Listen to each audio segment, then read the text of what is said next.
How's it, everyone? We are the Joystick Show. Your three favorite friends from Hawaii are back to talk story about what brings us joy in comics, video games, and pop culture. We'll share our shtick with you, so stick around. If you fancy what you hear, please like and subscribe on the platform you frequent. Your support is greatly appreciated. If this is your first time, mahalo for spending it with us. I'm your co-host Drake. That's Thomas. What up? And that's Scott. How's it? Wow, didn't even let me finish. Hey-o. Are you gonna say And more back things? to Tom. No, I was like, I was gonna just do like a super long pause and just see what would happen. Oh. And now I know I get cut off.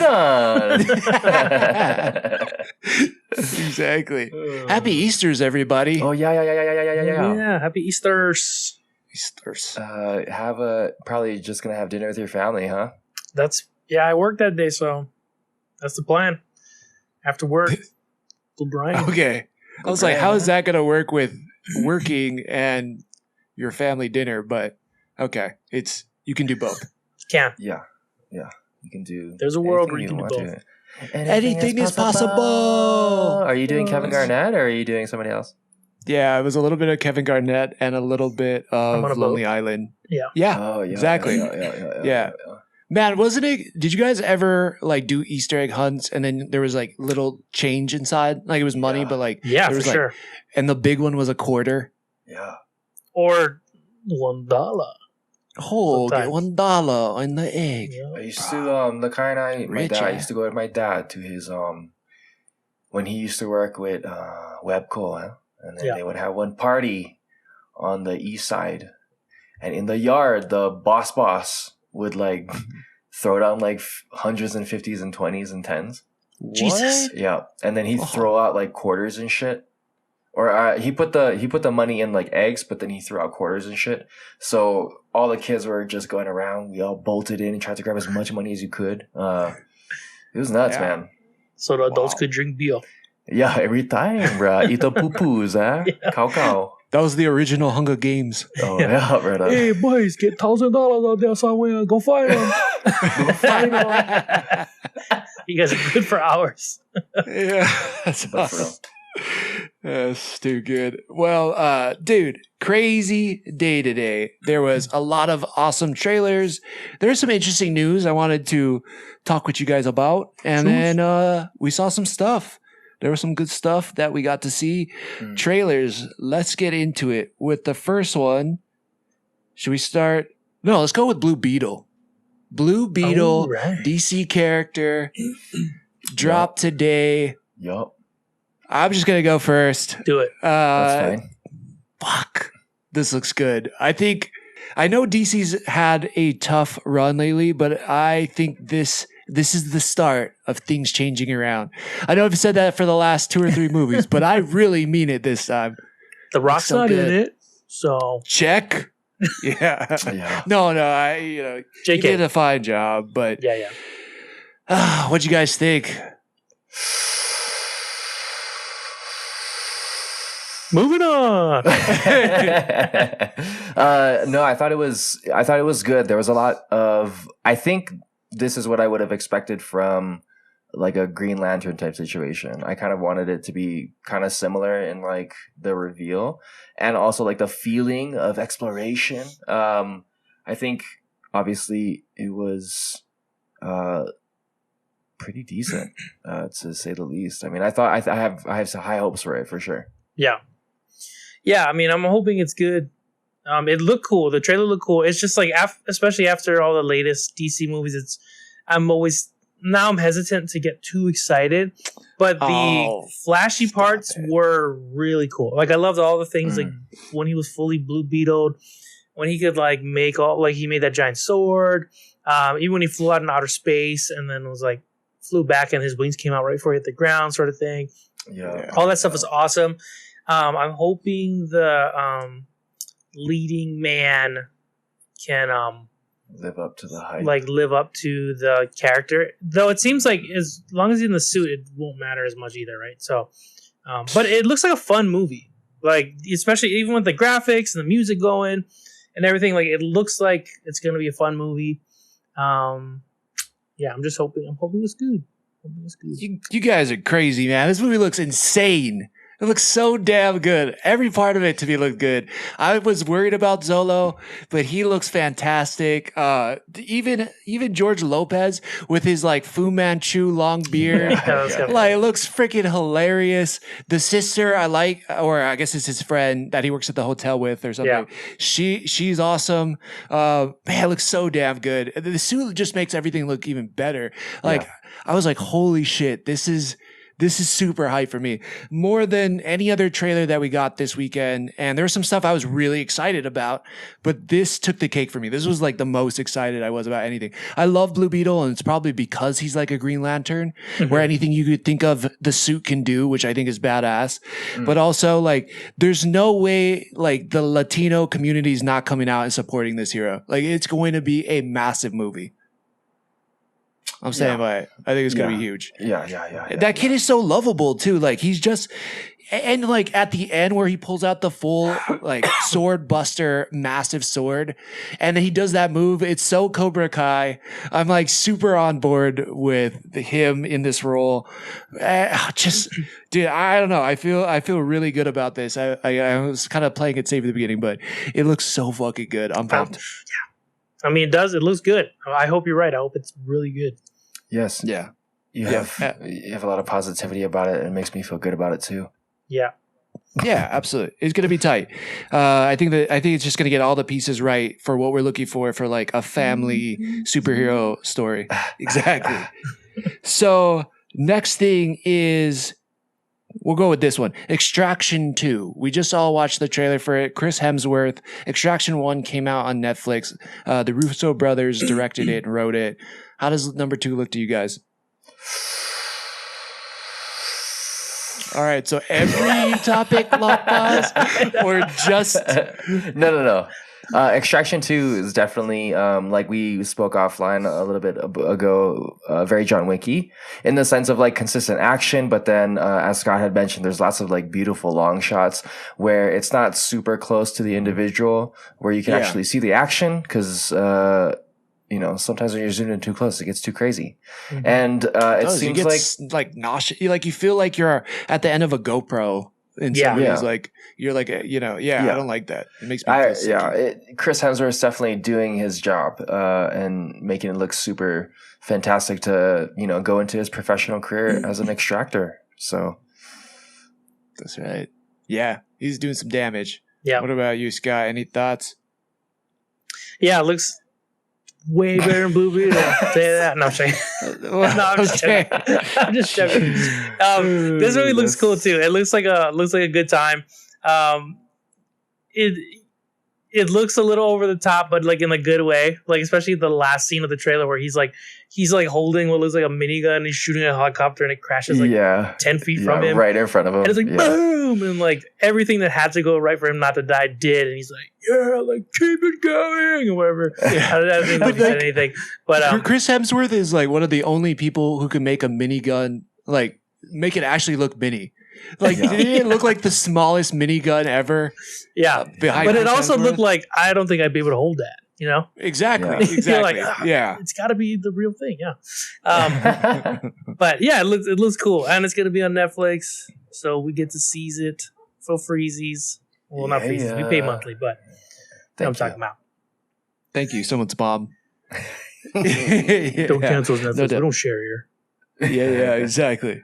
But yeah, it looks great. Can't wait to see more of it. I'm sure it's going to be action packed, and it looks like we see him kind of die. So I don't know. Going to be interesting. Again, kind of more of the first one, but I'm on board with that. Yeah. Secret Invasion.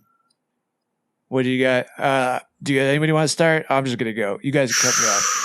I think this looks good. I'm really stoked about it. Mm-hmm. I think it kind of feels like to me what they did with Captain America and the Winter Soldier. So it feels more espionage. It feels more grounded. It feels more, it's a whodunit in a way. Mm-hmm. Somebody's trying to infiltrate the government and Fury's the only person that could stop it. I don't know how they're going to make it make sense to where he can defeat Super Skrulls, but it looks, I'm pumped about it. Like it looks action packed I'm more interested in it than I thought I was going to be. And this trailer really kind of got me really hyped for it. So yeah, Scott, you're nodding your head. What you thinking? Yeah, I mean, I'm hyped for it. Looks good. And especially like Samuel Jackson's attached to it. Jackson. I don't know why I said it like that, but Samuel Jackson. And he's attached you said it like a Kiwi, mate. Yeah, he's attached to this project. And but because he's attached to it, it just makes me feel like they're going to try harder to make it like really good for some reason. I guess just because he's like a bigger actor and whatnot. So, and like you said, all the things you were saying. Smulders. Yeah. The cast isn't insane. And I was getting all the same vibes you brought up. And I know it's kind of like they're giving us just like a little about what it's going to be. Like we don't know too much yet, but that's probably for the better anyway. With this kind of show, I feel like the least I know, the better. But I'm excited for it. Samuel Jackson, I'm a big fan of him, so he's going to kill it. Oh, yeah. I don't know that I've ever seen Samuel L. Jackson in like a series before. Yeah, I don't sure think you have. I mean, he was always a movie star. Yeah, that makes me super excited to see him kind of build his character a little bit more and go deeper into who is Nick Fury, because he's a lot more scruffy. He seems a little bit more dark. There's a lot more emotional situations behind it, or at least that's the vibe I'm getting from it. Very espionage-y, which, keep going off of the success of Andor. Why not? And then in the idea of, you look like Michael Pena a little bit right now, Thomas. Oh, really? Yeah. Okay, so my cousin told me this thing. Oh my God, we got Michael Pena on the pod, guys. Yeah, it's Michael Pena here. Thanks for coming down from wherever you came from. Michael Pena sounds like the guy from Black Flag or whatever. Our flag means death. Not necessarily, but I mean, that's pretty good. Good. Yeah, all right, just keep that accent for the whole podcast. That'd be great. I'll try to keep the accent through the whole podcast. But in the rest of the Secret Invasion, I think it's really good. I think Samuel L. Jackson is going to really be able to show off his acting skills. And we're going to get to see a lot of different individuals back in the mix and see how it entails into the big movie moving forward. Absolutely. Yeah, Emilia Clarke's going to be cool to see in the MCU as well. Mm-hmm. I forgot the lady who is playing the British MI6 operative or director. She's a really good actress as well. So the cast looks phenomenal. I hope this is just a sign of things moving in the right direction, because not saying anything was bad, but I mean, things just weren't great. And this looks like it has the potential to, I wasn't excited for this project at all. Like I really wasn't that hyped for it, much like Andor, and that turned out to be phenomenal. So I'm thinking this has the potential to be really freaking good, especially that this is only one of two shows they're going to be releasing all year. So yeah, I'm saying I'm stoked. Oh, so that it ain't so it should be good. Tomorrow we are also getting another trailer for, at the time of us recording this, we're getting Spider-Man Across the Spider-Verse. So we won't be able to react to this till next week unless we have a special project or something. But as of right now, that's coming out next week or tomorrow. And then, so I'm excited to see what they do with that. I'm already on board with it though. I don't really need to see another trailer. Like I've seen everything I need to know to go want to see the movie. Yeah. I'm afraid they might show something that like I much rather would have seen during the movie. So I'm sold. Yeah, definitely. Yeah. The voice acting cast on this one too is they're bringing back a lot of the people from number one and then adding to it. So it's ridiculous who's attached to that movie as well. So I think it's going to be phenomenal. Can't wait for that. Nice. Let's get into some news. Yeah. So first bit of news is actually some comic news, which is very rare for us. But we have some news from Jonathan Hickman, and his artist is Something Shitty. I'm not kidding. It's spelled SCHTITI.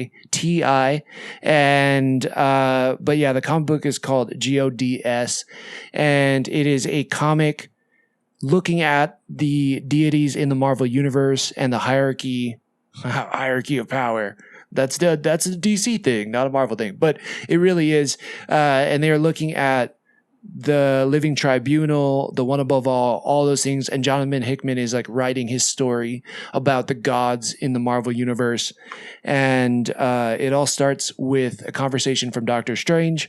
And then he meets this mysterious figure who says, hey, the gods are looking down upon us and they're going to be changing things around. So we don't have much detail beyond that, but it looks phenomenal. They dropped this trailer for it that looks really cool. The logo looks super cool. I don't know. You guys excited for this series? It sounds like a cool idea.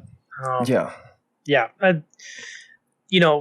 When you think to comics, it's easy to think of like the ones you like, and then the iterations, like over and over, they reboot it, like Batman and all that. Like it's great, but I like hearing a different take on the a universe you're familiar with, but like story you'd never hear before. So yeah, it sounds awesome. I'll check it out. Yeah. Always gotta check it out.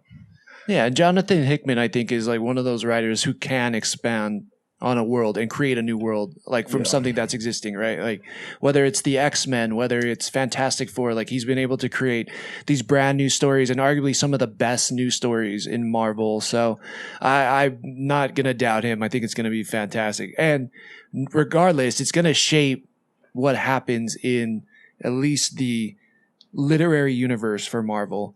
And then eventually they'll probably, copy it. So I'm never going to root against Jonathan Hickman, even though his stories, can be a little complex.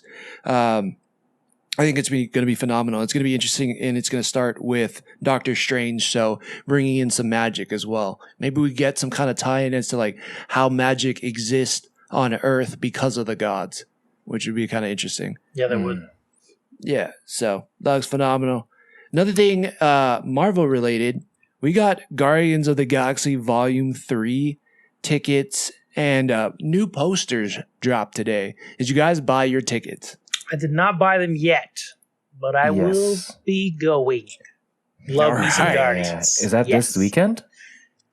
What? No. It comes out May 4th or something? Oh, Jesus. Yes, May 5th. May 5th? Yeah, Okay. May. But the tickets went on sale today. Mm-hmm. Oh, wow. Or Monday. And they drop. If you're listening in the future. Which it will be. So there you go. Yeah. I'll be going. Exactly. Perfect. They dropped some new posters as well. They look really cool. A lot of color, kind of showing the whole team. Everybody's in their suits, their comic accurate suits. And in addition, they also dropped the playlist for the soundtrack, which has some like later music from like the 90s all the way to, I want to say the 80s. I didn't look up the exact dates, but it's kind of cool. He showed like the album art for the soundtrack. So it's kind of tight. James Gunn, insane. I mean, while he's promoting the Guardians movie, he's also promoting Blue Beetle and DC. So the man was busy today. He was jumping back and forth, like launching all this stuff for Guardians of the Galaxy and then hyping up Blue Beetle. It's like, I don't know how he has time to do anything right now, but he's going to be real busy. Hell yeah. Yeah. That's awesome. Thank you for doing that. Yeah. Yeah. The UFC and the WWE are merging. What are your guys' thoughts? Whoa. So go for it. I think UFC is expecting to see more marketing and storytelling through WWE as well. I think the storylines in the UFC are pretty plain, unless you had individuals like Chael Sonnen, who was like literally playing a heel. And so you would get more stories. It would be easier and more fun to watch a fight. And then conversely, the UFC being attached to WWE, it gives wrestling a little bit more, or quote unquote professional wrestling, a little bit more legitimacy. To an extent, maybe, you'll see a little bit more crossover in that situation, because you could technically, right, if you're fighting and then you're a part of the WWE and the UFC, you're fighting in the UFC and it doesn't work out, you can go to the WWE. Or in the WWE, maybe you want to take your chance at fighting in the UFC, and you got like that connection there. So there's a lot of potential in the brokerage, but I mean it's purely monetary from my point of view. Also, I think, even if it's not like, which I could definitely see it being like story related and what's like building those sort of things, but I'm pretty sure they have similar audiences. Like if you like WWE, you probably like UFC. So there's probably just something there to like maybe packaging it together, and like there's just money to be had for UFC to tap into that WWE. And UFC's growing like crazy, so I'm sure it's like WWE wants to be attached to it as well. It's like, and especially if they lean into stories and whatnot, like they're still really fighting, you know? And Yeah. if they're like, well, I kind of want to be this type of character, but like we're still gonna really fight, like that'd be kind of interesting for them to combine that, because you can't control who's gonna win, you know? Like the villain might win, or you know, I don't know. I don't really watch a lot of wrestling, but I know it's like it's scripted and choreographed to an extent, but like they're still physically doing all the things, which is really impressive. So there's probably some middle ground there that could be entertaining. Yeah. Grabbing each other, choking each other. They do both. Grab and choke, stroke and drag, and grab and choke. That's right. That's gonna be their theme song. Yeah. There you go. That's a freebie. UFC, WWE. But I agree with you guys. I think that the storylines and the marketing probably makes the most sense.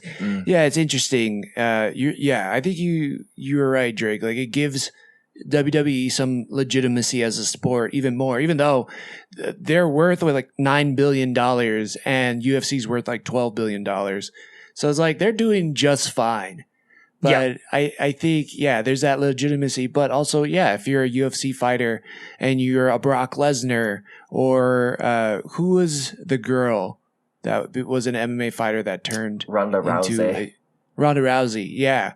Like, I'm wondering, there's been UFC fighters gone wrestlers. Has there been any wrestlers gone UFC fighters? Yeah, I mean, technically Was Brock Lesnar? Yeah, CM Punk. Brock Lesnar was UFC into wrestling, not wrestling into UFC. Like, who was wrestling into UFC? Sorry, I thought Brock Lesnar was a wrestler. Brock Lesnar was originally in the WWE, and then he went to the UFC.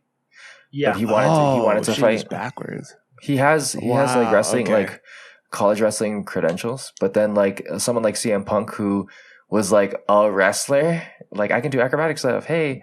And then he's like, I want to try to do MMA. And then he trained for it. He lost quite quickly. And that was the end of that. But it doesn't necessarily mean he went back to the WWE. Yeah. It doesn't mean you're not good. It's just not for you. You know, UFC's not for everybody, bro.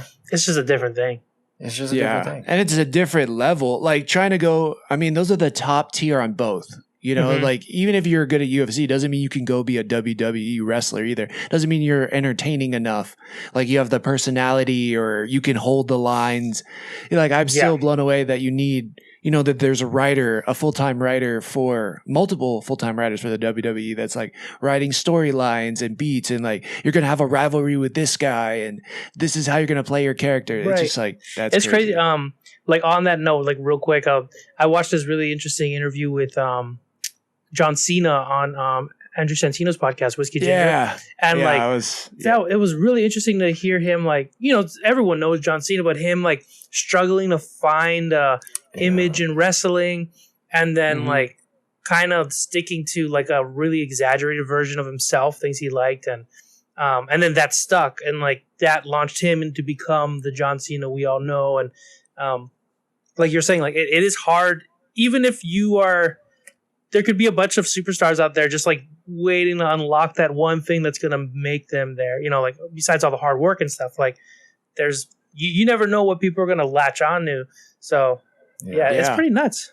He did his whole like fake gangster persona and he was like, I was just really badass at spitting rhymes. You're like, what? John Cena? He also has a platinum record? Like what? I had no idea. I had no idea either. I'm like, seriously? I want to see John Cena rapping. I didn't watch wrestling either, like at that time. And I just can't imagine it. I'm like, that guy just does not seem quick off the dope. No offense to Cena he's a phenomenal actor, but it's like, I just don't see him as like this sick rap battler. Right. Like, I didn't even see him as a really like intelligent person until I watched him in that interview. And I'm like not like he's dumb. Sorry, it came off like dumb. You know what I mean? No, he seemed like, okay, he seemed pretty dumb to me. Here's an example. Okay. Fucking hilarious, dude.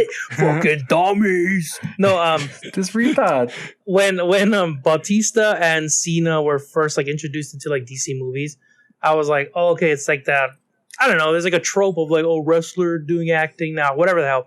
But then the more I see them in certain roles, I'm like, oh wow, there's like they care a lot more and they're giving a lot to the craft than like you'd think. And then you see interviews or them like outside of like wrestling or acting, and I'm like, oh, they're like just really like deep dudes. They're not like just meatheads, you know. Like John Cena talks about like dedicating time to like learning different language and like playing piano and like just like making time to do things and putting himself in, you know, outside his comfort zone versus just like, I just work out. Like, because clearly he looks like a dude that just works out. Like, that guy's buffer than almost everyone I've even seen in real life.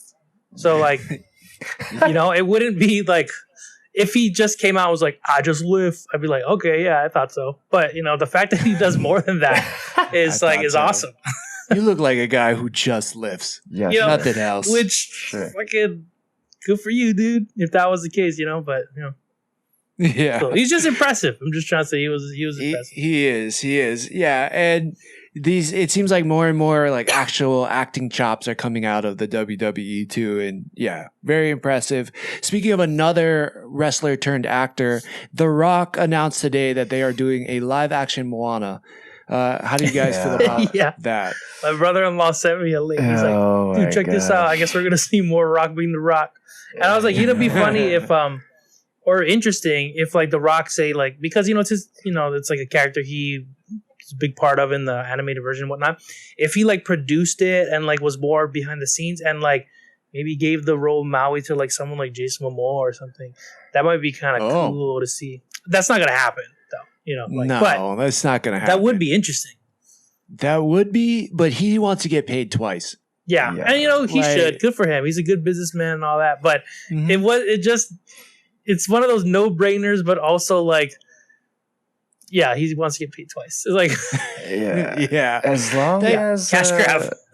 as long as they do it in a spot in Polynesia and they give, you know, some of that money back to the community, then that'd be cool. I'm all for it. Why not? I mean, it's definitely going to be more visual representations of Polynesia aside from like the very small record we have currently. So, in the positive, go for the culture type situation. At the same point in time, is it going to be good? I don't know. Is it going to be? Are you gonna fail me like Mulan, where there's no singing of my favorite songs?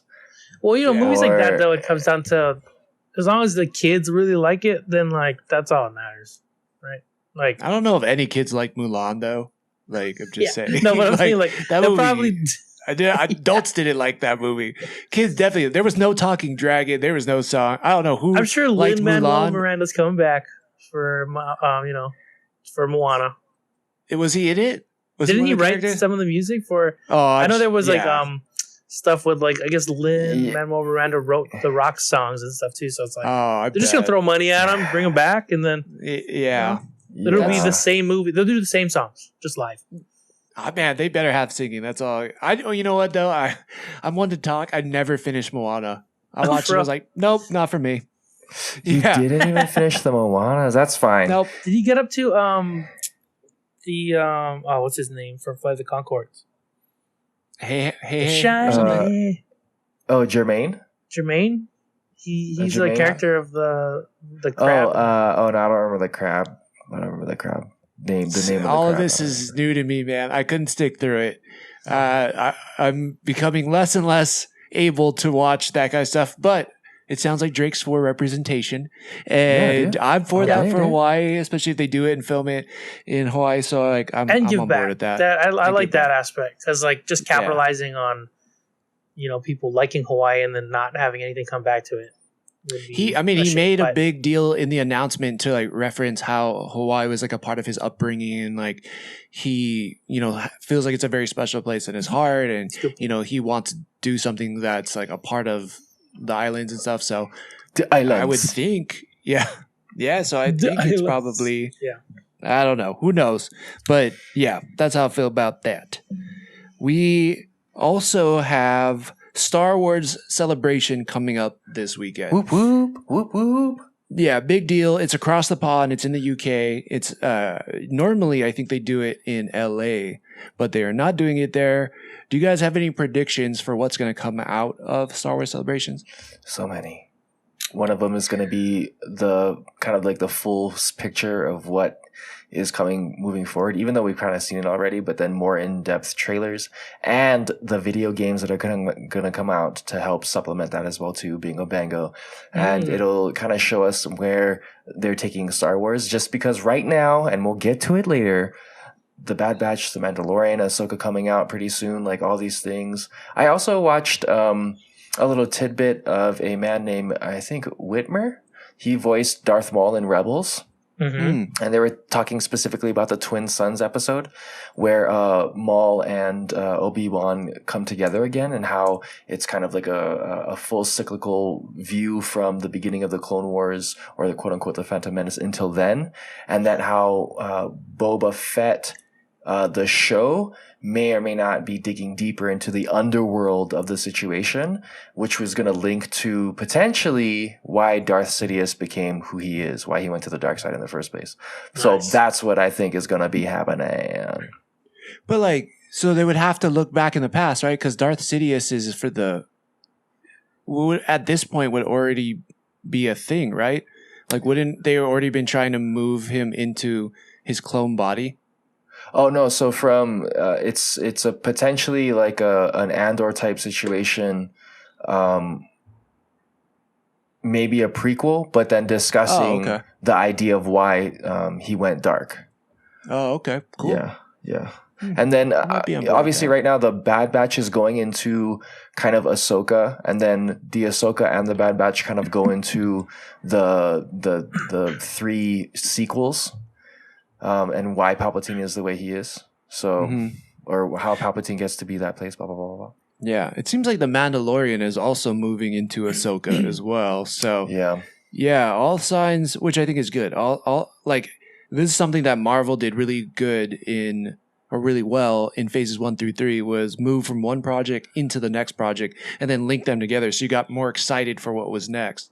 And yeah, I think if Star Wars could do it can only be a win too.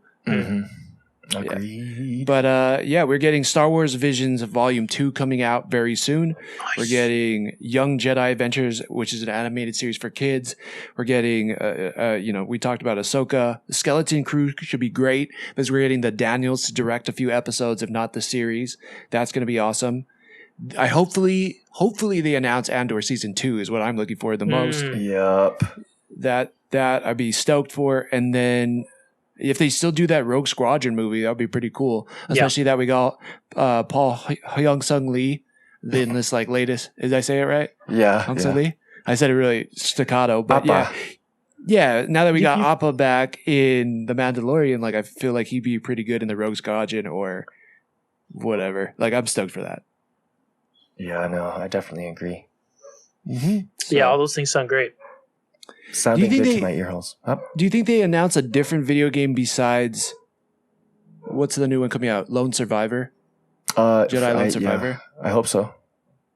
Because there was video games that didn't get made previously, and they're seeing how everything goes, and then potentially bringing back and or doing more games to help build the lore out, because now you have this quote-unquote expandable universe that you can go to, Cal Kestis, and then maybe you do another thing and you spin off into it, and it's just like, if the video game does well, it's to a degree automatically going to roll into a movie, if that's the case, or a series, and they're just like, they're pumping out that content, let's go.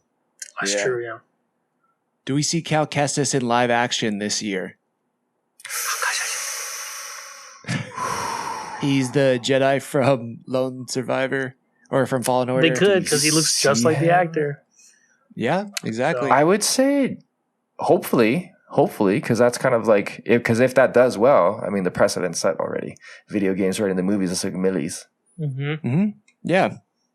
Hopefully he's already been in the works and they're adding him to something. Hopefully like Filoni was that forward thinking and was like, why are we not utilizing this character that people love from the video games? And who has another video game that's going to come out that's probably going to be huge. So yeah, and that video game has gotten really good reviews as of lately. Really cool world. The customization is greater. The flaws in the fighting, I've heard that they fine-tuned it. And that game comes out, I think, on the 24th of this month of April. Yeah, check that out. That one sounds super freaking good, so I can't wait for that. All right, now we are into we have one last bit of news, and then we can go into a review. But the news, this piece of news, kind of funnels into the review. I couldn't have said that any more confusing, but we have D&D this past weekend. Domestically, it earned $38.5 million, and worldwide, it has passed $71 million. Already better than Shazam. Nice. But Shazam. yeah, I think we all got to watch this, so we're now into reviews. Let's talk Dungeons and Dragon: Honor Among Thieves. Okay. What would you like to talk about? How surprisingly good it was. No, it was surprisingly beautiful. Yeah. It's like, yeah, it caught me off guard. I was ready to watch like an okay movie, but I really liked it. Like, the comedy was great. I found myself laughing out loud to myself. Likewise. Yeah. And then the parts where I'm like, oh yeah, they're just gonna do this. Like all the predictable parts, which I would normally be predictable parts in a lesser movie, had great twists and like ways they went about it and stuff. And I was like, wow, like even when we saw some of the jokes in the trailers, the joke didn't end there, which was great. Like there was more to the joke. And I'm like, fuck yeah. Because most movies, they'll get all the jokes out just to bring you in, and then you're like, oh, I saw it all. Like this movie was surprisingly really good for me, and I can't wait to watch it again. Like it was funny. Yeah. Couldn't agree more. Did you think that it, like, if Vox Machina ever was live action, I was like, I hope it's like this, because they were able to do a lot of things that in Vox Machina work because it's animated, but in real life with the CG and one of my favorite parts was the chubby dragon just rolling around trying to chomp on them. Like, it's perfect. Like, did he eat the old dragon? No, right. That's why I was like, all these things that you can really like, if you're a D&D fan, if you've played D&D, or if you're into Vox Machina or whatever, you're seeing all these little things these buttons that they can bring out and bring back. And it's almost opening your eyes to a whole different genre, much like Everything Everywhere All at Once did. Right. So, very interesting to see where all of the progress in different direction, different IP, and taking that moving forward. I think there's a lot of positives in front of us. Yeah. Yeah, the world that they created in this was phenomenal. Yeah. Unreal. Like even in the smallest things where like you just see like different types of birds eating things or whatever. I'm like, oh man, I want to see more of this world. Like and just like the transition shots were amazing. And they did birds. I like the attorney, the lawyer that they brought in, Jonathan Carl or whatever. Jonathan, I really, I feel like Jonathan should be here to hear all this. That fucking dude, they did such a so from the very beginning when that joke finalizes, and that had me. I was like, that's fucking funny and clever. I did not expect that, and then it comes full circle in the end, and it was still just as funny. I was like, oh my god, this movie is so good. Like we can go into spoilers, but that was like this is probably all the least spoiler things. So if you guys want to not be spoiled, stop listening here for a bit. Exactly. Yeah. Well, we'll talk full spoilers now, but you guys, if you haven't seen it, go watch it. It's fantastic. But let's get into spoilers because I want to hash this out. Yeah. The whole Jonathan thing where the whole thing was they were just gonna grab him and jump out the window. And they're like, we approved. Like, we were going to let you go. Yeah. And they're like, fly bird. Like, that poor dude. Yeah. That's so fucking slabs funny. Down, almost dies. Yeah, you're like, damn, poor Jonathan. Oh, he's still breathing. Okay, let's go. Like, they're just like, they have this whole, like, we don't kill thing. Right. They almost fucking murder him. It was so funny. Yeah. I loved the paladin man and how like perfect he was. He comes by, touches the snout of the fish, and then pulls out a fucking baby cat humanoid. Oh my god! So Reggie John Page was phenomenal.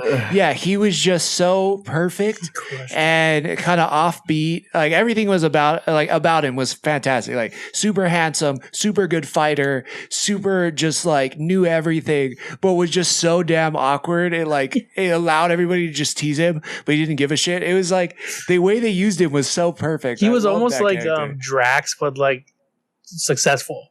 Like, like he was super literal guy, but like and you think he's gonna turn on them, like, because they had all that, like, no, I can't trust him. Everyone's like, nah, he's actually a great guy. Like, he's helped me. Nah, he's helped my ancestors. Like, fuck this guy. And then he ends up being like a great guy. Yeah. It's so good. Yeah, I love the end too, when they're like, his walk away, and they're like, oh, is there a big rock coming? You think he's gonna go around it? Right. He's like, no, oh, right over there. Just right over there. It's just so fucking funny. I mean, oh my god. Yeah, I don't think this movie works without Chris Pine though. He himself was so fun, like as a bard. Just the way I was like, wow, Chris Pine can sing like this. It fits so well for the world, but just like Chris Pine's personality, he's like a little bit too aware of what's going on, but he doesn't have time to focus on that because he has like a mission. I have to get my daughter, but Chris Pine just worked. And him and Michelle Rodriguez together was so good. Yeah. It was like a pair I didn't know I wanted, but then now that I've gotten them together, I'm like, fuck yes, this is the new Rush Hour, in a way. And I think we made that comparison off air. Like, it really felt like Guardians in a D&D realm. Like, Chris Pine was very. Like how Chris Pratt is of the Guardians universe, like Chris Pine was that of this. Like, he's the lead dude. I'm the planner. I got the plans. And like, what happens if the plan fails? I make a new plan. So you make plans that fail. No, that's not the point. It's like, no, I mean, but he has such a charm about him, and the way he delivers his comedy and stuff is like so good. Yeah, paired with Michelle Rodriguez, who was like almost like not super literal, but like more serious, crazy strong, and like it really complement each other because the love for each other was there, like siblings, but like they're two totally different people. Like under normal circumstances, would they ever they would never be friends. But it was so, the cast was so good. And I love the way when they would dive into like let's say like the person who's she was like a changeling or something. She could like shapeshift, and like there was that whole sequence of her changing into all the different animals to escape. I'm like, dude, this scene was so fucking cool. Yeah, that was really well done. Going from, what was it, like a fly to a mouse to a bird. That sequence right there was so much money, but it was so worth it because it was so cool. Like, you instantly understood, like, wow, she has a really cool power. But even with how badass it was, it didn't make her ultimate either. Yeah, because she started to be really clever about it. She wasn't just like turn into a bird and fly away, because even that, she was dodging the arrows, had to like, she gets kind of hit into a flag, and then it comes full circle with like, so she did turn into a deer.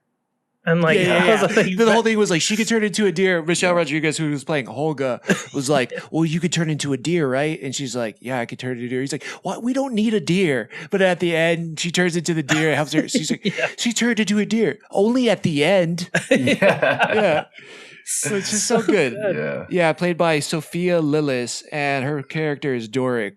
And she was great. She's kind of like an odd person a little bit in real life, but she was great in that role. I especially loved Justice Smith.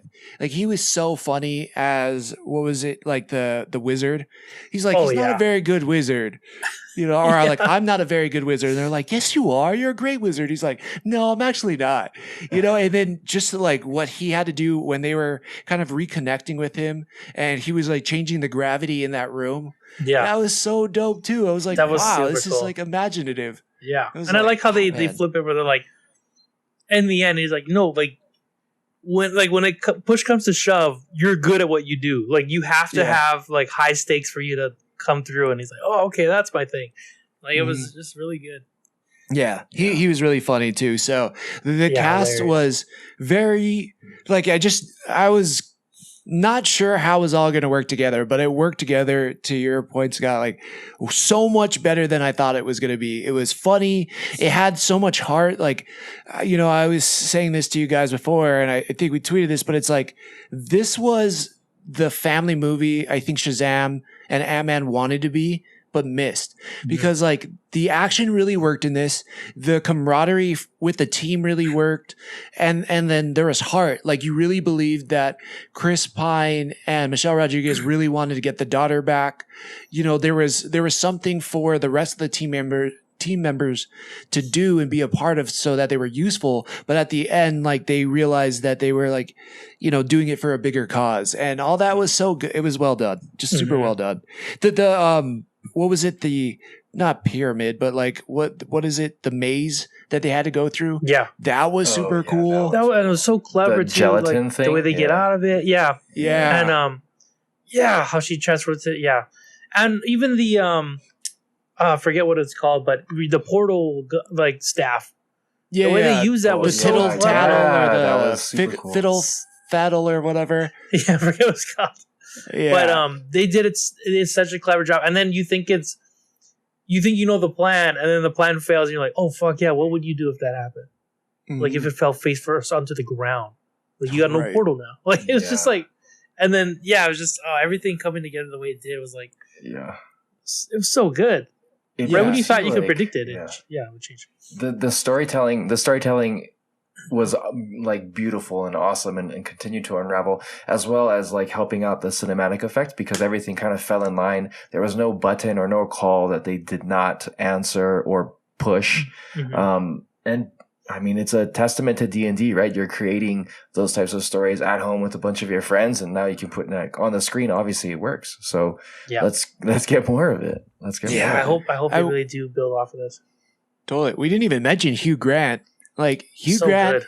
is now in his era of acting where he's like, I've been so charming and I've been the good guy so much that now I just get to be a bad guy and everything. And he's like, I laughed out loud at some of the things he said for sure. Like he had some of the best lines in the movie. Like, Hugh Grant he was is like just, such a fucking little shit, but in a funny way.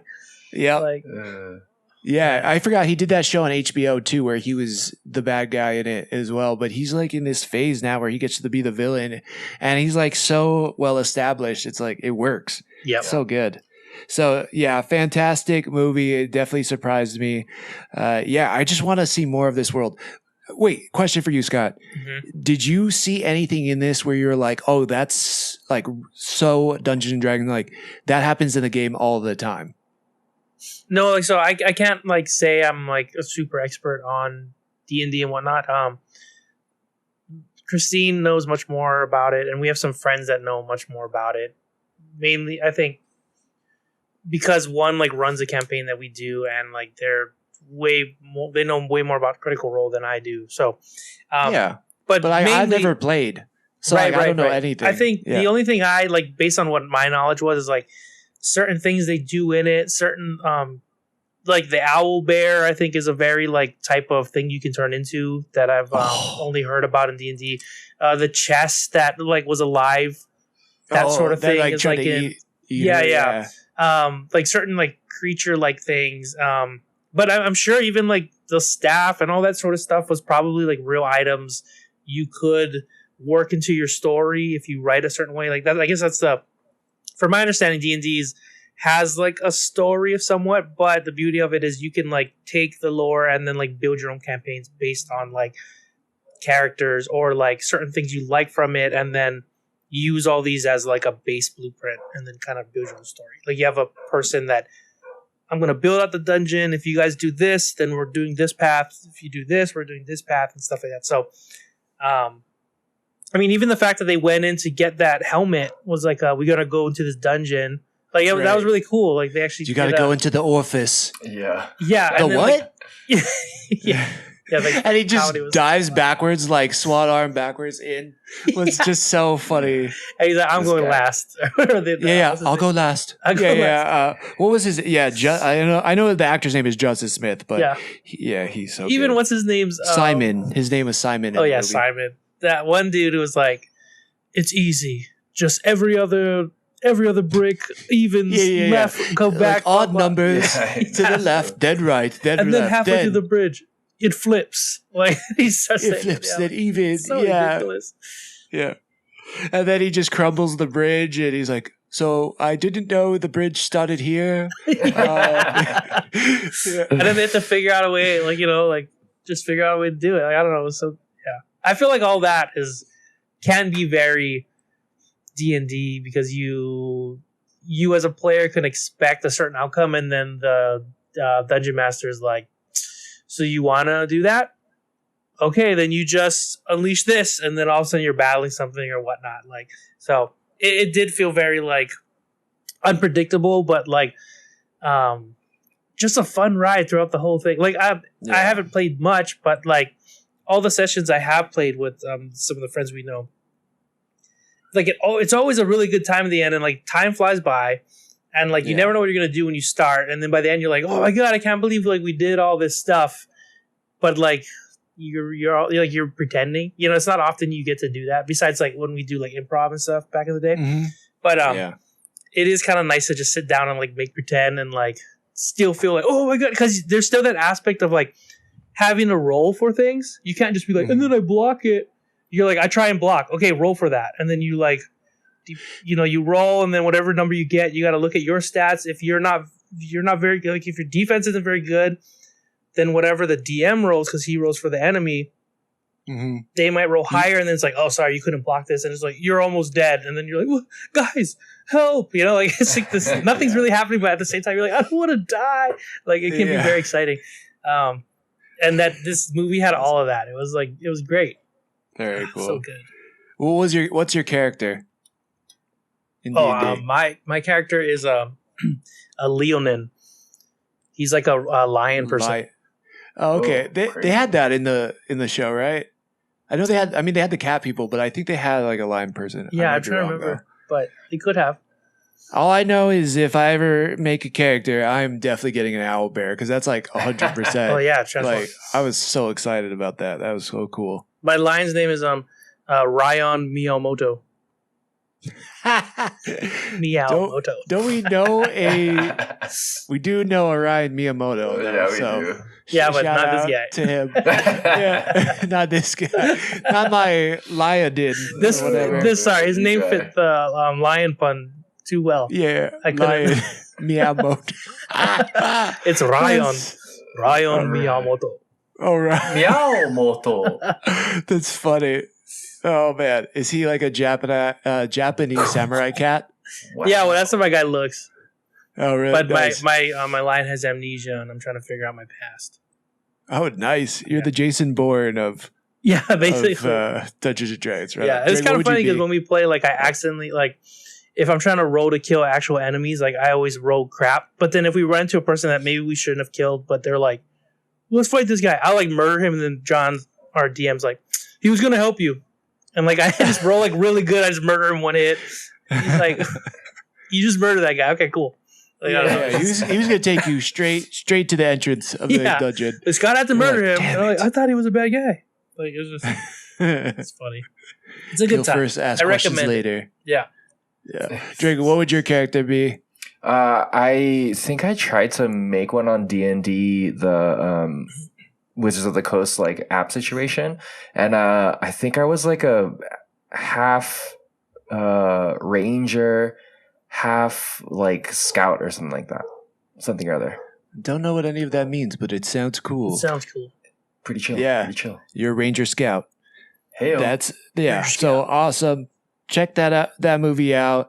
Definitely recommend it. So much good, cool things that came out of this movie, and I really hope that they just announce a number 2 sooner than later. Oh, sorry. One more part that was so funny to me was when he came out playing the song like he does in the trailer, and I really thought it was him.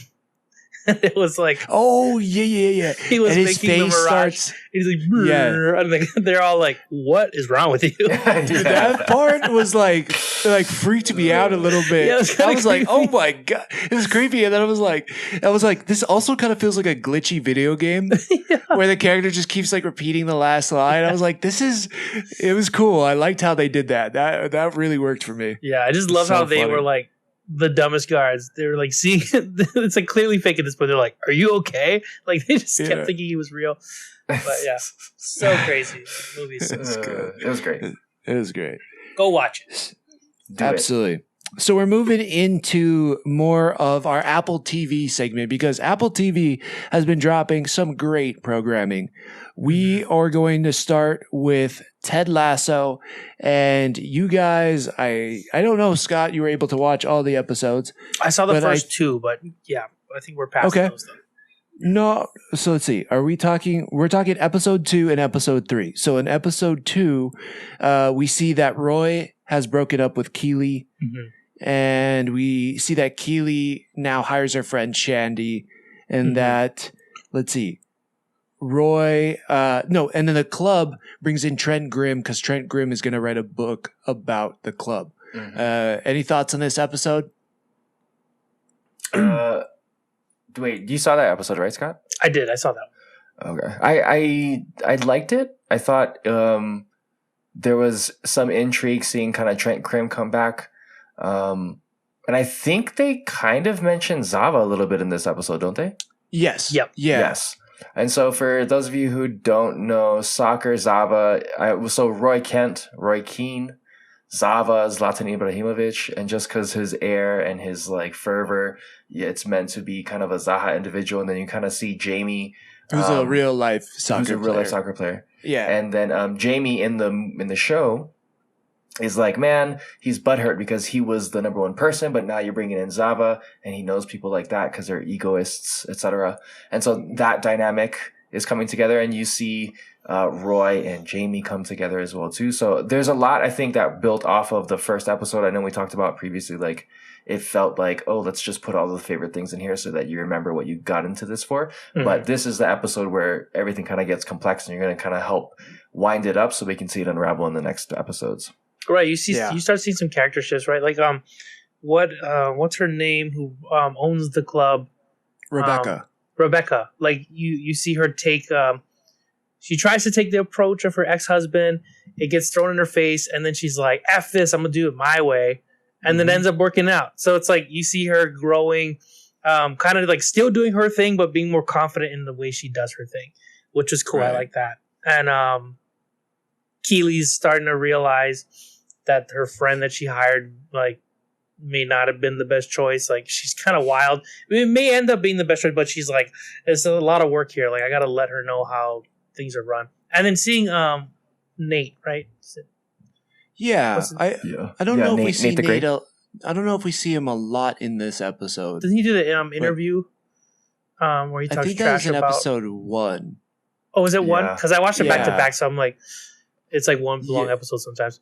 It's all good. He really hasn't shown up too much. He was in episode 1 where he was talking trash about Ted, and then he comes back for a small little stint in episode 3.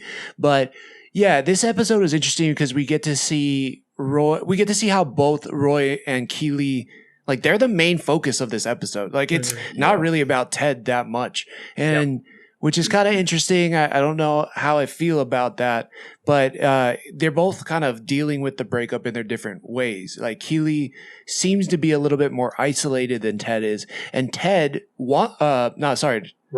Roy. Roy wants to be isolated, but the team won't let him be. He's got, like, plenty of fish in the sea cards and balloons and, oh, Roy, we're sorry, but he's like, stop it, and then we also find out why Roy hates Trent Grimm, and it's because when he was a 17-year-old kid, he bashed him and basically wrecked him as a kid, and was super uncool. And I love that he kind of gets to voice that to Trent, but also, like, he's always a dick to him, but he's like, now you see why I'm a dick to you, and all right, we're done. I'm not going to do that to you anymore. And even hearing Trent's side, he was like, I was a young kid trying to make a name for myself, and I was kind of throwing everyone on the bus. Not that it's right, but yeah, I apologize for that. So you hear both sides, and you're like, okay, cool. Yeah, you start liking the guy. Yeah. Yep. And it was a good one. I think what I'm getting from, we'll go into episode 3. We'll go into episode 3 and I'll try to hold this thought.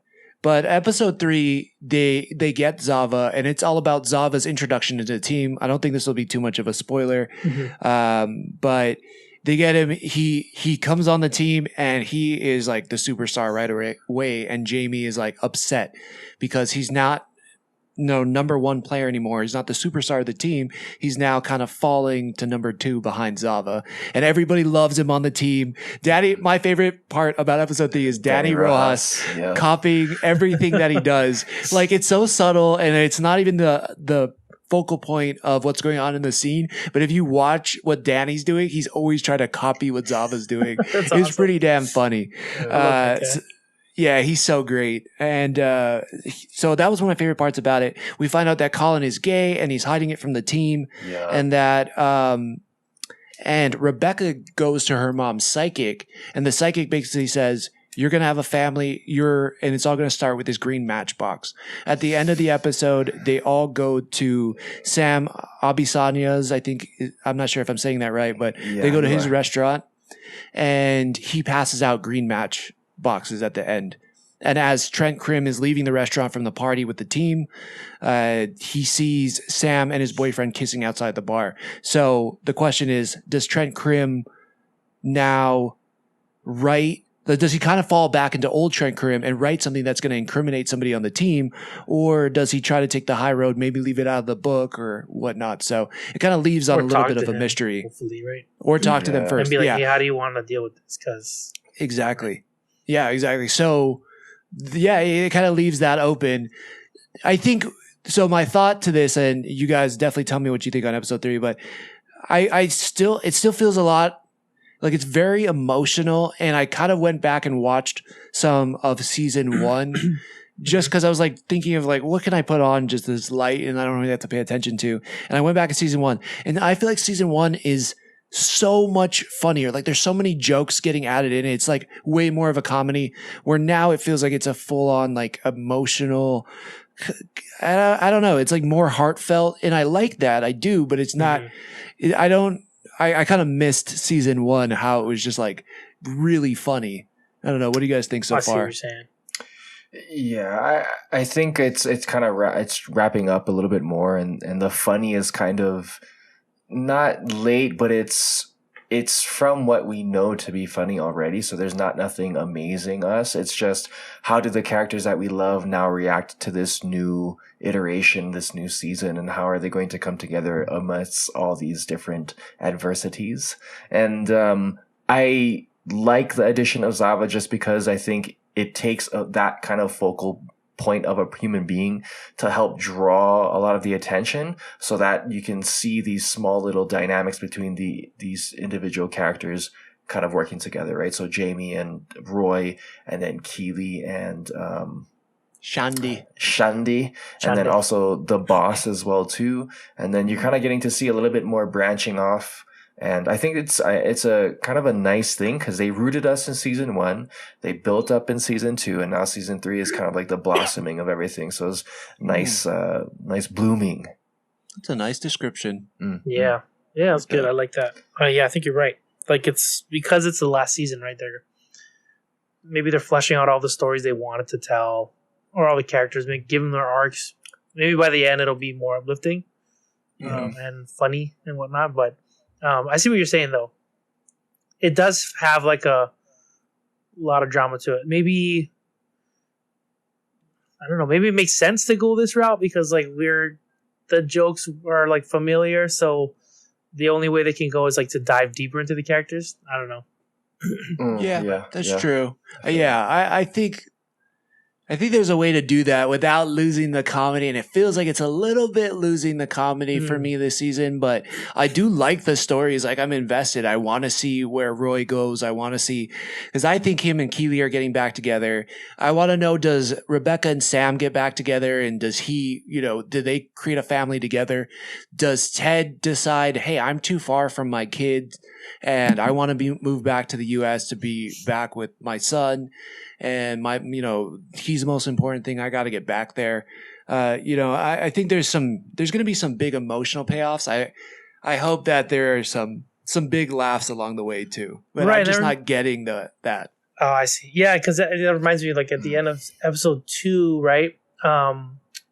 His son's mom's friend got him a gift, and he's like, oh, who's that? And he's like, oh, mom's friend. He's like, oh, and you're like, oh, yeah, you're maybe like, either maybe he's able to get back with his wife, or he's just able to move back closer to his son. He he just has to deal with that sort of thing. But being closer to his son is so I don't know. Episode 3, there's like a heartbreaking thing that happens to Ted. Yeah. So get ready.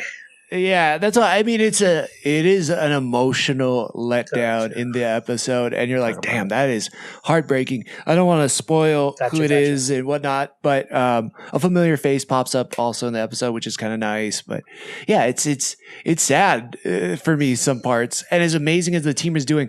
Drake, were you surprised by how many games they show in this one episode, though? Yes, they did a lot more soccer situation, which was kind of interesting. They did a little montage. I think because they needed to kind of show how good Zava was. But even then, sense. like to have built off of all of that and to kind of see these all these dramas kind of like peaking so early, right? I think. Oh man, could it be positive, negative? How is Ted Lasso going to spin it? Yeah. How is the beard going to react? How is he gonna bend it like Beckham? Hey-o. Yeah, it's Belief. good. Yeah, I'm still tuned in every week. I'm definitely gonna be watching it. It was just a little surprise that I was expecting more punch for the final season, but I think the payoffs will be there. So another show on Apple TV. Well, two things. We're not going to talk about it today. I think next time we could talk about the finale of Shrinking, because that was phenomenal. Yes. Jason Segel, Harrison Ford, the rest of that cast. Is Harrison all Ford shines so good in that. He's so good, so well casted. It makes me so excited to see him in the new Captain America movie and the new Indiana Jones movie. So yeah, definitely watch that. The other recommendation of the week that I was hooked when I saw the trailer. It's like right up my alley, like slightly science fiction, kind of weird, like a little downtrodden character like Severance. But man, Apple's doing these like really simple ideas and then just making them like super interesting to me and like writing these really crazy stories. And the show is called The Big Door Prize. And the cast is, you'll know this guy. I think he was in Bridesmaids. This guy, Chris O'Dowd. I don't really know any of the other cast except for Josh Segarra, who was in She-Hulk. He played the attorney who brought her the basket that was like, here's a few things and here's a little sign for the best bathrooms for pooping. So there's that guy. Yeah. He's really funny in it. He's funny in this too. But man, I think this is the thing I'm looking forward to watching the most this week. Like I was so hooked on it. I knocked my mic. I blasted through all 3 episodes and I was like, shit, we have to wait till Wednesday for the next episode. And it's the whole idea is in this small town in the middle of, I don't know where it is. It's the most, I don't know if it's just interesting. It's like, no, it's kind of weird, but not in a bad way. Just it's like, wow, I don't know if this place exists, but it's like small town America, but it's like the most diverse small town in America. Or I'm like, I don't know, but it'd be cool if that was real, but it doesn't. I don't know. I've yet to see that. But anyways, this machine shows up in this supermarket and basically all the machine does, it tells you what your life's purpose is supposed to be. And so people are going in through the town and watching and going to test out the machine. And after they find out what their life's purpose is supposed to be, of course, people start like acting different. And it takes up until the third episode to figure out what the main character's life purpose is. And for the most bit up until the third episode, he's pretty much against it. He's like, why you want to like change everything about yourself because some machine tells you what you think you're supposed to do. And people keep coming up with things like, well, I've taken it 3 times and it gave me the same thing every time. And now like there's a line out the door and people are coming from all over the place to test out this machine to see what it tells him. And his wife does it. His daughter does it. And you can kind of see how it like shakes up the town and people in the town. So it's such a small idea that That's kind of, cool. Yeah, it's really cool. And I think it's really well done. If you liked Severance, you're going to love this. Mm-hmm. And I think it's even less sci-fi in a way than Severance. So it might work for more people. But the main guy is phenomenal. He's like, he gives us Jason Segel, like this happy-go-lucky guy, but who kind of has bad luck or maybe just never got like the right opportunity or anything. He's just a simple guy. And I like works. This guy. Chris O'Dowd. It's one of my favorite things I think I've seen of him. He's really, really good. There's this other same guy. It's like this UK show. I'm drawing a blank on the name, but he plays the imaginary friend of a little boy. It's a funny show because like anytime little boy's like, oh, I think I'm gonna do this, like he's talking to this grown man. Winnie the Pooh. What is it called? Winnie the Pooh. Did you bring this up? Is it I called don't know. Okay, no, it's not Winnie the Pooh. I'm gonna look for this thing. I've watched a few episodes and my sister like loved it, but it's like it's endearing and just hilarious overall, just because the grown man is still like the little boy almost because he's imagining like that's his imaginary friend. Is it Jojo Rabbit and the grown man's Hitler? It's kind of like that, but like a show before Jojo Rabbit came out. It's just like that though. Nice. Yeah. Is it on Apple TV? No, I think it's on Hulu, that one. But okay, cool. this guy was in that. He did a great job in it. So nice. I just thought I'd bring that up. I'll try and find the name and then I'll try to figure out a way to throw that in there while we're going. But, Sounds good. Yeah. All right, perfect. Well, yeah, we'll come back to that. But yeah, Big Door Prize, my recommendation of the week. Now we're into The Mandalorian. Oh, it's called Moon Boy. Sorry. Moon Boy. There it is. Moone boy. All right, Moon Boy it is. I got to check that out. The Mandalorian, episodes 4 and 5. Let's quickly get through these bad boys. Ooh, Episode 4 is The Foundling, and it starts with Mando, and the covert is training. I want to say, is this the one where Din is training Grogu. That'd be awesome if he's training. Yeah. But we see who saves Grogu during Order 66, and it's Kelleron Beck, who badass. Yeah, Sick. Which ultimate real life redemption story now brought into the Star Wars canon, which is super freaking cool. And is this where we also see? If you guys remember anything, please jump in. This is the same one where that the youngling gets taken by the big birds, right? That's right. Yep. It gets taken by the Raptors, and then the covert led by, or the hunting party led by Bo-Katan has to go and save the kid, which is cool. That was like a cool like rescue mission thing. I did find it hilarious. I think I don't know if I brought it up last time or not, or what we were talking about. Maybe it wasn't even on the pod, but I thought it was hilarious that they were like, we gotta get the bird, and they jet back off, and they're like, oh, we're out of fuel. And I'm like, then they're out of fuel, and then he turns to Mando and goes, oh, this happens every time. And I'm like, every time? Why'd you do it? Like, why'd you? You thought you could catch the bird with your jetpack again? Like, I don't understand. Right. I thought that was hilarious. Like, how did they all get there? They don't have any. They don't have any ships. No ships. Only Bo-Katan had the ship. And then when they hike back, it's like, another kid gone. Yeah. We never catch the bird. We always try. Which did happen because later on when they get to the nest, there's actually a helmet in the nest. Yeah. So it's like, how many of these birds are just taking them away? They're like, can't do anything. That sucks. They got another one. I know what about it, but it was cool. Like this time around, they had a ship and like they created, like they had a little crew, and the way they went about everything was just really cool to see all the Mandalorians working together. And then you find out like, he's like, that's my boy. You're like, oh, it's his son. Like, it's just like that added, that added aspect to it. So, but I really liked that episode. It was really cool. It was. Yeah, the chase in it was cool. Yeah. The saving of Grogu was cool. Yeah, how do you guys feel about the choice of Kelleron Beck? Were you surprised? Because I could tell you when I was watching it, right at midnight when it dropped, and I was like, oh yes, like new Mandalorian, hell yeah. And then, it was like, oh, we're getting flashbacks to Order 66, doors open, and he pops out. I'm like, Mace Windu? No? Who is this? Wait, who's this guy? Like, am I supposed to know who this is? Because I don't know who this is and I want to be pumped. And then I had to like instantly, at like 12:30 or like 12:45 was like, who is Kelleron Beck? And then, extended lore, he did whatever that little game show was, Star Wars Academy or something like that. Yeah, like I think what was going through my head, like, and Jar Jar Binks, was immediately like you said, like, oh, is he related to Mace Windu, right, or something? And then I was like, then I questioned, like, why does every Black Jedi have to be related to Mace Windu?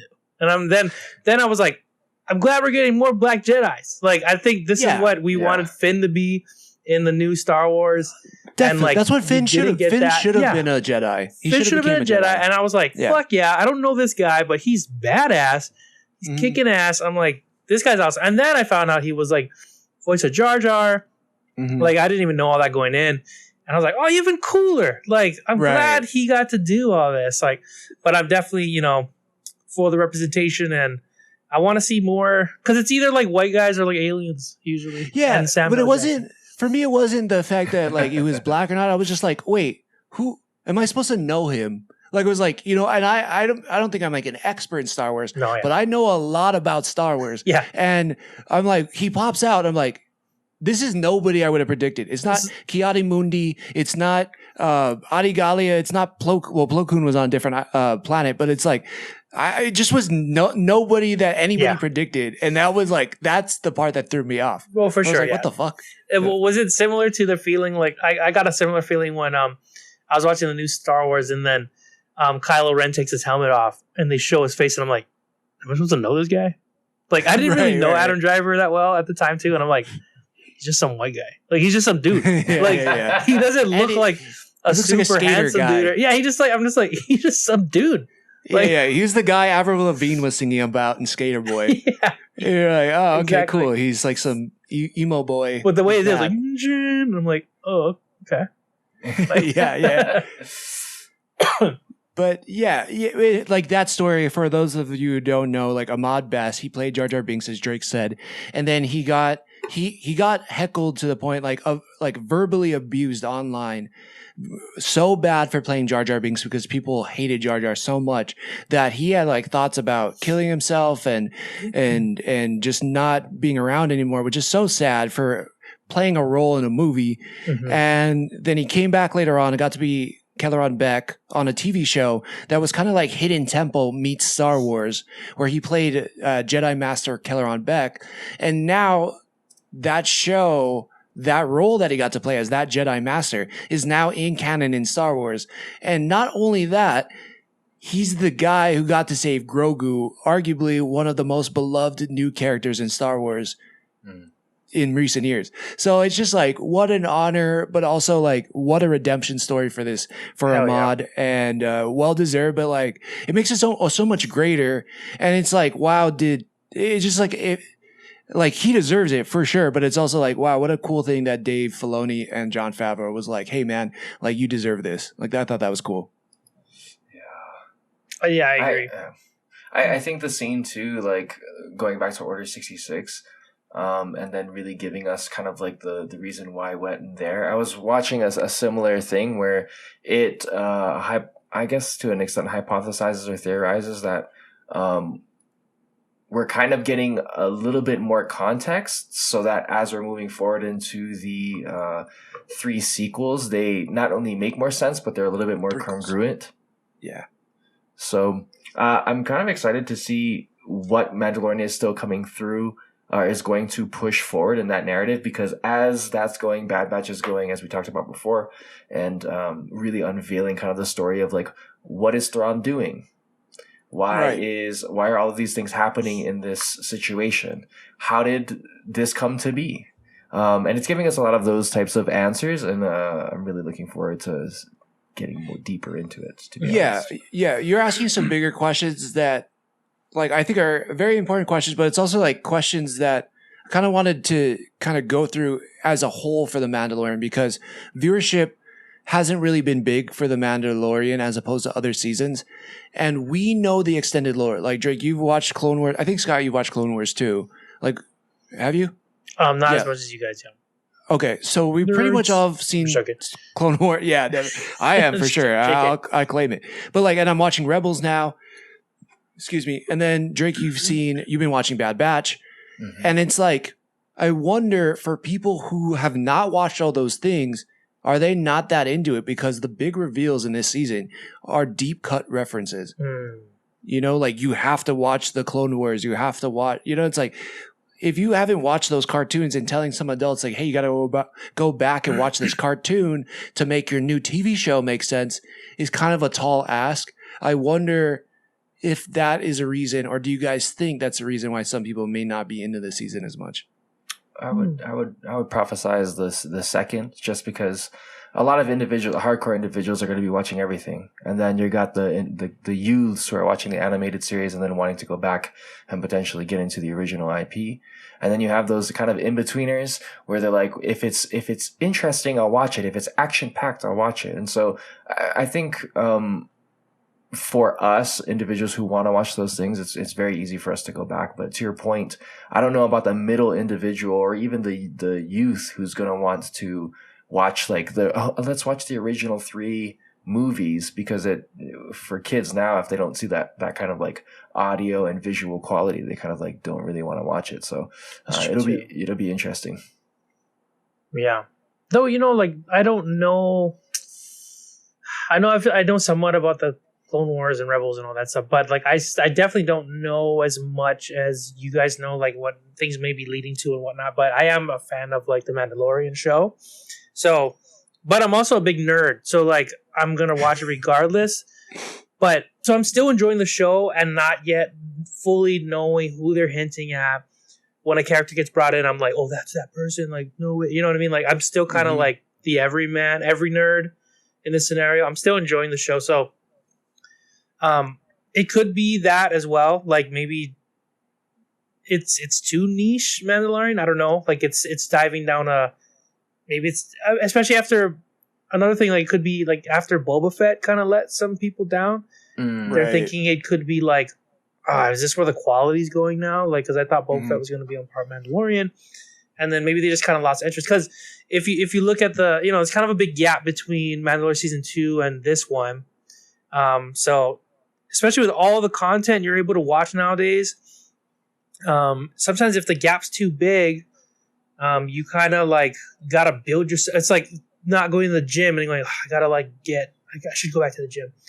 Because I was just talking about this with a coworker about another show on Netflix who just came out with a season 2, Shadow and Bone, and I knew she was a fan of the first season. So I'm like, hey, are you gonna watch the second season? She's like, I kind of forgot what happened in the first season, and now I gotta watch a recap and like kind of watching something else right now. So like already I was like, wow, you loved the first season, but like you're hesitant to watch the second season, and it seemed like the gap was there. So that could be another thing. Like there's just too much competition with like other shows, but I don't know. I'm enjoying it though.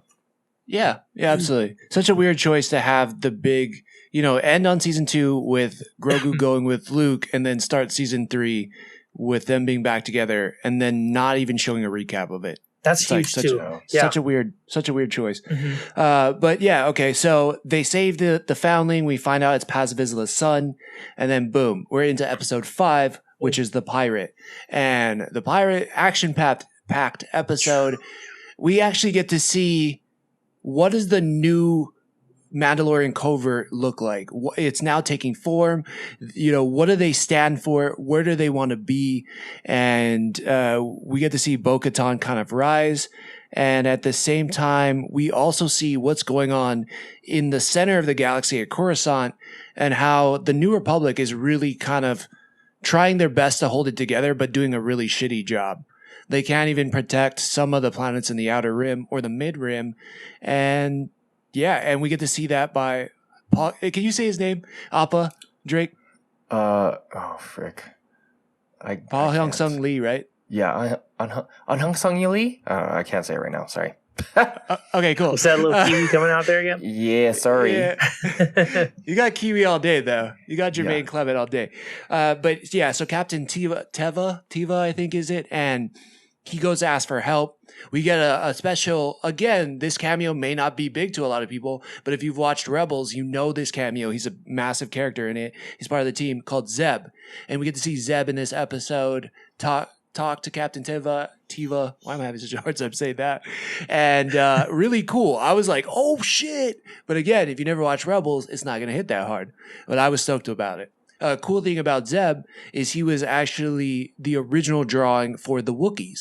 So he's what Chewbacca would have been had they stuck to the original drawing, but they thought they couldn't bring that visual to live action well enough. So cool little fact there. We get a cameo from somebody in SNL. The Mandalorian has been subtly dropping SNL actors. I forgot what this guy's name is. If you could... Yeah, if you look it up, that's great. But I mean, I know him as he did the character that was like a fifth sandwich. He was the ladies' man. Oh, Tim Meadows. Yeah, Tim Meadows. Yeah, Tim Meadows. So he's in this episode, great. Which is great.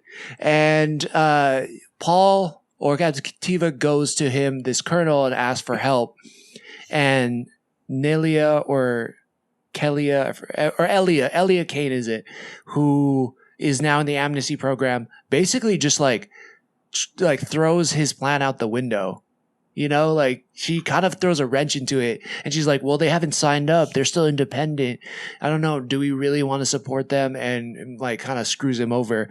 I don't know. I think she's definitely a part of the First Order, like a line of like somebody who's tied to Moff Gideon or tied to somebody who is helping rebuild the First Order. Yeah. I don't know. Yeah, for sure. I mean, she's so sinister, and you can see it in her eyeballs and her jawline and her. Yeah. She played a good guy in Ant-Man. Yeah, She's but the she's the Matt Damon in The Departed. Yeah. Departed? Oh yeah, or Interstellar. Was he? No, remember because was he the bad guy? Leo was the cop undercover, and then Matt That's Damon was right. the gangster undercover between the cop. Yeah. So good. That's true. And man, Matt Damon is a double-crossing bastard. Yeah. But yeah. His nickname. Well, yeah, pretty sure. That's what his mom calls him. Yeah. Hey, Matt Damon, double-crossing bastard. Good to see you. Yeah. But so a lot of confusion, epic battle in the city, an awesome air, like a dogfight in the air between Bo-Katan's gauntlet and Din's N1 fighter, and then the rest of the Mandalorians, you know, just kind of taking back over Navarro. Let's talk about the decision for them to go to Navarro, where they're all holding the talking stick, and Paz and Din kind of ask the Mandalorians to, you know, join in and save Navarro and save Grief Karga. What do you guys think about that conversation? I thought it was a very beautiful play in the directions of these individual groups, like the Rebel Alliance, right? Finally kind of opening their eyes to what's taking place. And then pushing that onto Mando, where you're bringing back like the idea of friendship, and you have still people in and around you that you can help. And then obviously Mando recognizing that there's a potentiality for them to have like a home on the planet. Yeah, like a parcel of land. Yeah, a parcel of land. But I just like find it confusing because there's still this conversation later about them like reclaiming Mandalore. So it's like, are they going to reclaim Mandalore, or are they going to like use this land? Potentially both. Yeah. Okay. Well, who gets to stay and who gets to go? You know, it's like kind of weird how it plays out at the end. But yeah, I hear what you're saying. Yeah. Yeah. I think in general, like ideally, right, we'll see the kind of like the resurgence of the Mandalorians, and then hopefully they can build into that if they want to erase the trilogy or the sequels, or if they want to like expound upon it. At the same point in time, we're gonna hopefully lead up to a much bigger battle as it pertains to Thrawn, and then potentially the Mandalorians being a part of it. And then from there, you can have this split way where you can go into the Jedi situation, you can go into the Mandalorian situation, you can help build off other, creeds or species to be able to have their own stories now. I mean, just another way Disney has kind of optimized that IP. Yeah. It's interesting. You keep bringing up Thrawn, and I know for people who listen to this, like not a lot of people know who Thrawn is. And if you haven't watched Rebels, he's a Grand Admiral who was part of the Empire and was actually nominated by Palpatine himself, one of the only non-human admirals in the Empire. And he's like blue, he's got red eyes, kind of a crazy look. And the rumor is that we'll see he'll be the main bad in Ahsoka. But I wonder, do they bring him in on this season of Mandalorian? I don't know. I'm curious. Maybe they will at least like leak or hint at it. Yeah, like tease it. But yeah, I feel like they're gonna need to introduce who he is before anybody's worried about him. Yeah, because he's like a huge threat, right? Isn't he like a master strategist and all that? So like they would need to build him up. Yeah. But wasn't he even unique in his species? Like, wasn't he like an outlier even to them? Like, I thought he was like a Thanos, where he's like, you know, he's a deviant, but he's like he's a, whatever they call him, like celestial, or I don't know. Well, I can't think of what his species is right now, but he's so different than the rest of them that they're like, you're too crazy for us. So he is a master strategist, which makes him an a crazy villain to fight, like super sick. And I'm not even that far into Rebels, so I haven't even seen him too much yet. But he's definitely going to cause some problems. I just wonder, is he the threat of the Mandalorians? Because epic battle in this episode, but then we also leave off, and who breaks out Moff Gideon? Well, there's Beskar Alloy in the ship. A Mandalorian is to blame. So is that Thrawn's master plan? Is that Moff Gideon's plan alone? Is it somebody from the First Order? I don't know, but I think you have to hint Thrawn before you just throw him in there, because I don't think people are gonna know who he is. Yeah. But build him up like Thanos. Yeah, I liked this episode because we get to see that we see how the children of the Watch operate, and that we see Bo-Katan has not been a part of the Watch, but she's slowly getting inundated to the creed and that religion or culture, and she's kind of in, she's kind of out. But we also see this season has also been kind of confusing for me, even though I love it. The title is called The Mandalorian, and it does not feel like The Mandalorian to me is Din Djarin.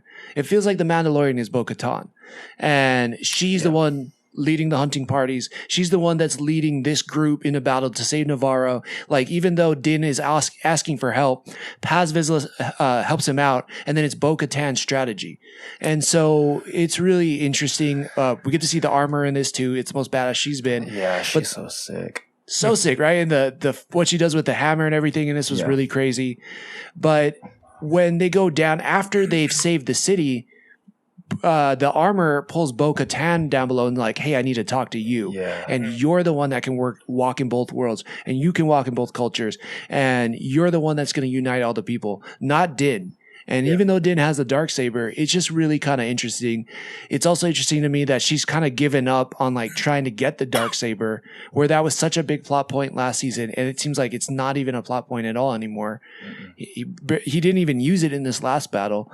So it's just really kind of interesting. Again, all signs lead to Bo-Katan leading them, but I don't know. It's just she's like finding her people, right? Like, I think before it's like, I need this to lead. But now it's like just she's naturally becoming the leader, and I think she's digging that more than the sword right now. Right. Which is cool. Yeah, that's true. Yeah, I'll make an argument for the title, The Mandalorian, not necessarily being quote-unquote Mando. Could be like a touch of the nose thing, right? Like, oh, look at this. This is Mando, the Mandalorian. But then it talks about kind of the culture and the creed, and you kind of see it within the characters in terms of their loyalty and backing each other up and standing up for the lesser, right? And being strong both physically, mentally, emotionally. So when it pans to Bo-Katan being like the leader of the Mandalorian in terms of the Mandalorian, that highlights another aspect of the Mandalorian as a whole. And so I'm looking at it more of like a cultural inauguration and dissection of what it is to be a Mandalorian, which to me, I don't know that they do this other than potentially with the Clone Wars, because you really get to see from top to bottom what it was like to be a clone, how the clones, what the clones did, what the clones couldn't do. And then in Bad Batch, you kind of get to see like the decimation of the clone as a like species. So I like that they can go super deep into that one detail to help build out like the foundation of Star Wars as a whole. Like it's amazing. Yeah, I hear what you're saying. Yeah, it's just interesting. I wonder, again, and for other people too, it kind of throws them off because it's less about Mando and like Din and Grogu, because they're like, these last two seasons have been about Din and Grogu, and this season's been about like, we went to Coruscant and spent time with this doctor for an episode, and then this episode we were like kind of with Bo-Katan more, and she seems to be leading everybody. It's like, where does Din get his arc? That's and true. What is his arc gonna be? I think is the interesting thing, Yeah, it's like less about the main characters that we were assuming were the main characters, and more about like the whole now. Like, right. Yeah, and it's cool. Like, I'm all for it. I'm loving it. But because I kind of have like a foundation for it. But it's like, if you don't have a foundation, you haven't watched all this stuff, or you don't know all this stuff. Like, it's like, but I want to follow that guy and his journey. Yeah, for sure. So yeah, it's kind of interesting, but really cool. The action's been phenomenal in this show. I'm digging it. Same. Yeah, I kind of just hope that we get to see more of a Din story as this goes on, and hopefully he gets to take off his helmet by the end. And hopefully this is the sign of maybe the religion, quote unquote, like, you know, the children of the Watch get to relax a little bit and don't have to wear their helmets all the time and get to find some peace and not think that they're like ruining some destiny or something. Yeah. Yeah. Also, one other thing I'm loving the practical effects in the show. Like like on the bridge with the captain and his guy who was Shmi, basically. He kept reminding me of yeah. But they were great. Those are great suits, like real people in them. It's great. Yeah, I know. The practical effects have been great. Special effects, like they've been doing a really good job this season with Star Wars, or the Mandalorian, so I'm stoked about that. Oh, the sky battles, the space battles within spaceships have been really great too as well this season. Yeah. I felt like so good. Yeah, I felt like they took notes from Top Gun. Like it was like some Top Gun, very much like some of the camera angles and how they were like filming it off the ships and stuff felt like Top Gun to me, which is a huge plus. Like that was phenomenal dogfighting. So, all right, last bit of news. If you guys are ready to move on, and I'm just going to quickly talk about the finale of My Hero Academia season 6. Interesting. This season has been interesting. We follow. At first, it wasn't about Deku in Class 1A at all. Right, we were focusing on the main heroes taking down the Liberation Army, and it was Shigaraki that was taking over that. And how does this all going to play out? That spanned for like half the season, and there were some truly epic battles in it, and just super high highs, and then it kind of came crashing down, super low lows. The way this season ends, I'm very curious, but it is not a very flashy big ending. Like Deku is now back with Class 1A. They've been able to like redeem his soul, and they're like, we're never leaving you. We're a team again. You know, we've got your back. But also, we find out a little bit more about how One for All, or I guess All for One's conscious works, and how it passes this conscious thing to people. But we find out more. It ends in a really cool way, and sorry, spoiler alert on this one, but it ends with one of the USA heroes coming in named Stars, and she pretty much looks like a female Homelander. So it's pretty awesome. Yeah, she's flying in on a stealth bomber. Just kind of it was like, okay, America, fuck yeah. Like it felt like one of those scenes. Like I could see someone putting that scene to that song. But very more of an emotional kind of ending and almost like a build up for next season rather than like I'm hyped for it. Like I am hyped for it, but in a different way. It's not this like action packed, oh shit, what a crazy way to end the season. We'll see what happens next. So it's good. I have a feeling the way they said it made it sound like season 7 is the last season. And I don't know if the manga is still going on or not, but they made it sound like we were gearing up for our final fight is what they said. So I'm like, oh shit, okay, maybe this is the end. And Deku had some interesting arcs in this show. He went to some dark places, and I didn't like that. He didn't feel like Deku to me at all. But we got to see a little bit of growth out of Bakugo, which is cool. And so everybody leveled up this season. I don't know. I'm excited to see what season 7 brings, but it was not the season didn't go the way I was expecting it to go. It was had some really, really slow parts in the season, and it almost took me out of it, even though when it speeds back up, I love it. Yeah, so, nice. Well, looking forward to finishing off that guy. Same. Mm-hmm. Yeah, it's cool. So definitely recommend it though if you've been a fan this far. Like, there's just a lot of world building, and I think it's now showing a greater world out there of heroes and what happens when villains are taking over a country. Do other countries step in? Not to bring it back to the real world, but we see things like that in the real world, and leave it to the USA to be the world police and come in and save the day. But that's what they're doing in this anime. It's a Japanese perspective on America. Yeah. And that's what's happening.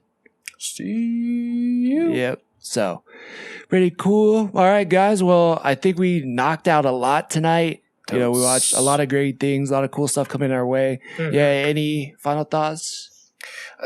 With all the content coming up, just make sure that not only are you consuming and talking about your friends and listening to the Joystick Show, but just make sure that you're also turning your eyes away from your devices every once in a while, because I know you can get stuck in a scroll paralysis. I've been there, done that. So we're here for you. And listen to us on Spotify. You don't even need to look at the screen.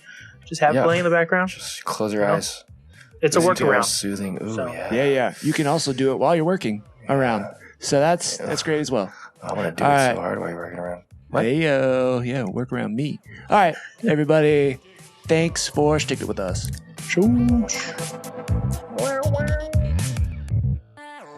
The Joystick Show.